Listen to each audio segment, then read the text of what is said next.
Hello, je m'appelle Juliette, j'ai 19 ans. Je suis en L2 de maïeutique, donc sage-femme. L'année dernière, j'étais en PACES, chose qui n'existe plus actuellement. On appelle ça PASS ou LAS, donc voilà. Effectivement, c'est une année où on travaille pas mal, effectivement, sans doute. Si j'avais un conseil à donner déjà dès le départ, c'est de s'y mettre assez rapidement au début. C'est un peu dur au début, mais il faut y aller parce que c'est là qu'on gagne des points, c'est là qu'on gagne des places, donc voilà. Je m'y suis mis beaucoup plus sérieusement au deuxième semestre et je pense que si je m'y étais mis un peu plus au premier semestre, ça aurait pu m'aider un petit peu. Mais ce qui m'a beaucoup aidé, c'est de ne pas travailler seule.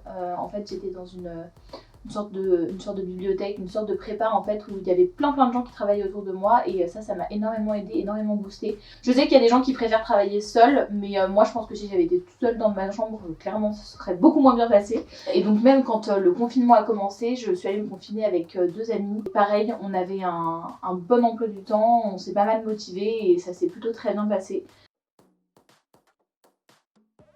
Mon début d'année monétique se passe plutôt bien. En fait, ce qui est très différent, c'est qu'en PACES, il y a des cours, mais il n'y a pas vraiment d'évaluation au fur et à mesure.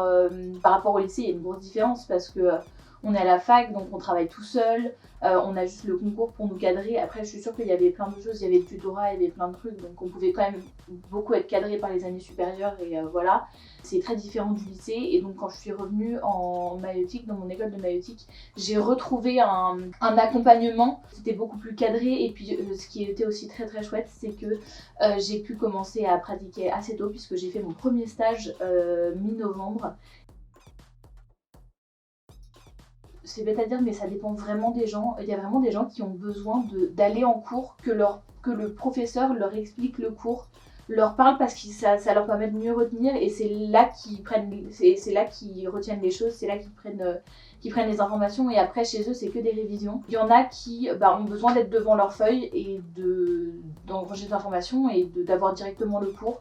Donc vraiment ça c'est savoir ce qui lui correspond le mieux. Ce qui est important c'est d'être organisé, d'avoir une méthode de travail bien à vous, de réviser régulièrement les cours qu'on a fait pour pas les oublier, choses comme ça. Ça c'est hyper important. Donc je ne peux que vous encourager à choisir la méthode qui vous convient.